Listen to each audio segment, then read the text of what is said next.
दलर ओडिया खेलाड़ी श्री अमित रोहित दास को आज विरोधी दल नेता श्री नवीन पट्टनायक नवीन निवास रे संबर्धित करिसेंती। अमित को रूपा तारकसी कामरे रथारूढ़ जगन्नाथ बलभद्र और सुभद्रा प्रतिमूर्ति एवं उत्तरीय श्री पट्टनायक संबर्धित करथिले।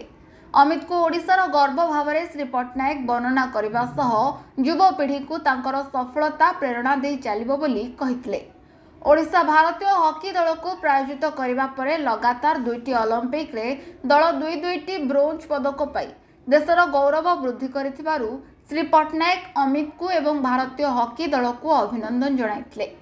आगामी लॉस एंजेल्स ओलंपिक रे भारतीय दल आहुरी भल प्रदर्शन करी सुना पदक जितिबो बोली श्री पट्टनायक दृढ़ आशा व्यक्त करथिले।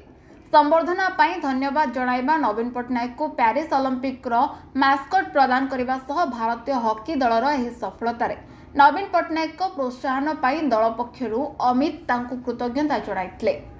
भुवनेश्वरु Swarnaprabha Nayak report now Odisha news. Latest news update पाई www.nowodisha.com को लॉगिन करंतु।